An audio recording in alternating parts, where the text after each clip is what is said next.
What would do is when you look back on this past year, how do you feel he balanced that baseball, football juggle, and how does it impact his development goal-wise? I thought he handled it pretty well. There were definitely some challenges built in this year, just being the first year, and obviously baseball's had to move around a little bit with their stadium under construction, and so. But I thought baseball coaches, Coach Stank and all those guys did a great job. Strength coaches did a great job. We learned a lot, like you always do. I mean, we took the experiences of Kyler and the other guys that we've had do it that have done it before, and we were able to, I think, have a plan. But then you also got to learn each individual guy, and their body and what's their workload in football, what's their workload in baseball going to be like. Typically, that first year in baseball, Deuce didn't do a whole lot his senior year baseball-wise, so it takes a little bit of getting back into it. And so, but yeah, I think it got better as the year went on. I know his baseball got better as the year went on. He was able to do a little bit early in the summer before we came back here, and then he's been full go from a football standpoint. So it's been good getting him settled back in on the field, and I think all of us have a bunch of notes and a lot of experiences now directly with him that we'll use this time around next year. What do you see from the corner position, the battle there? There's depth. There's a lot of depth. There's a lot of competition. We've been able to, with the way that we teach the secondary, we don't split those guys up much, and so our secondary meets in the same room almost every single day. So it's given us the ability to work more guys at corner, more people I think that understand the full group. So yeah, it's been good. I mean, Covington has done a nice job. We've worked Jalen Smith out there a little bit.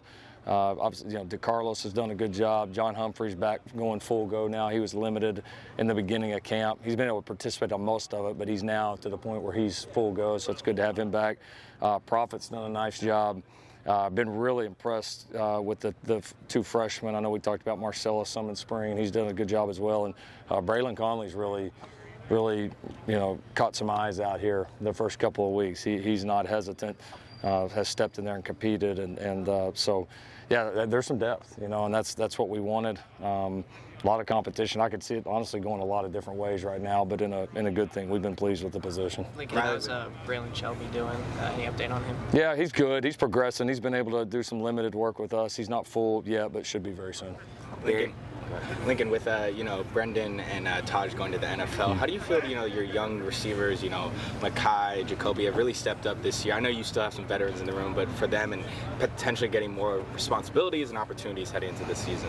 Yeah, I mean, a lot of those guys got a chance to do it in the bowl game, which was a great start. Yeah, I mean, listen, guys like Taj and Rice, played a lot of snaps around here, a lot of experience.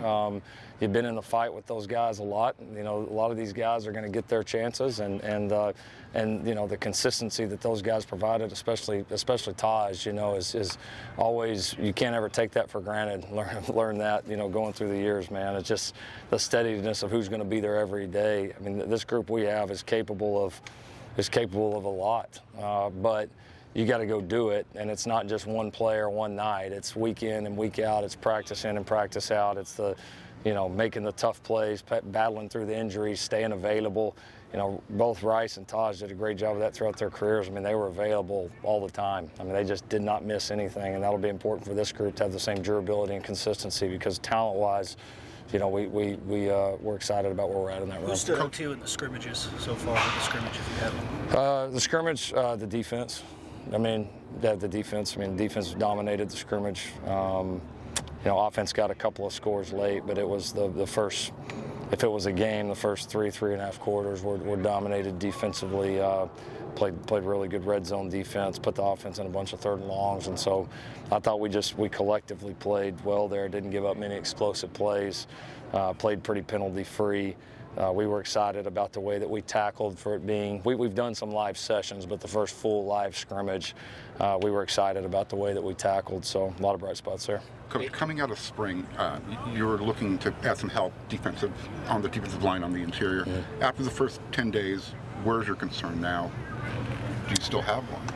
Well, I mean, there's just always areas that you're looking to address. I mean, I'd say, that concern, we've been really pleased with Gavin, bringing him in. I mean, it's very apparent that he's going to have an opportunity to make a big impact for us, and not just the way he plays, but just his attitude, the way that he's joined the team. Like culture-wise and locker room-wise, he fits exactly what we want, and is going to be a really good player. So we've been thrilled with that addition. Young guys are talented, inconsistent. It'll be kind of this second half of camp of who can really take that jump from a consistency standpoint. They all have talent to be able to potentially contribute, but they are going to have to show more consistency to be able to trust them.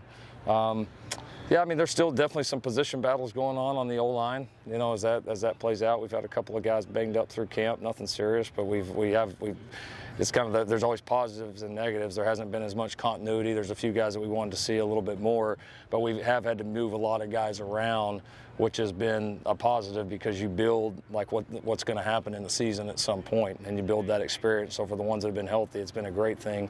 But excited to get those guys back and try to get some clarity on that as we get a little bit closer to the first game. Coach, with all the changes going on in college football this season, compared to your first 2 seasons, does this feel like more of a transitional season for you in the program, or how you feeling with that? It's tough to compare. I mean, in some ways, a lot more settled here, and again, some of the groundwork that we've done in the first 2 years, you're starting to feel the results of it. So I think feeling in some ways more settled that way. But obviously, there's a lot new as well, and so I think that's kind of just the norm now in college football. Right? It just kind of things kind of change and evolve, and you got to be able to deal with it and handle it and have answers and have strategies and be ready to forward think each and every day. So it's you never know what challenge is going to face you each morning when you get up.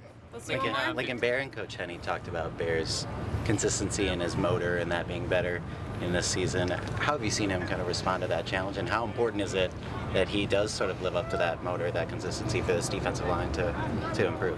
Oh, it's really important. I mean, it's he missed the majority of spring, and so this camp is really important for him to get going in terms of what we're doing defensively. And I know we've talked a lot about the defensive line changes and how we're playing and schematically and all that. So it's a very important camp for him. He's shown that he's got the ability to be an explosive player, but he's also been a player that his inconsistencies have hurt us. Like any other player's inconsistencies are going to hurt you. So whether it's effort all the time, whether it's being in the correct gap, playing blocks the way that we want to play them, aligning correctly, it's like all those little things where you step up from being a guy that flashes to a guy that, like what I truly term a great player. Like I think the outside, you term great player, and a lot of people think of, well, did I see a couple highlight plays or a sack here, or this play that ended up on the highlights? Like, that ain't a great player. That's a great play.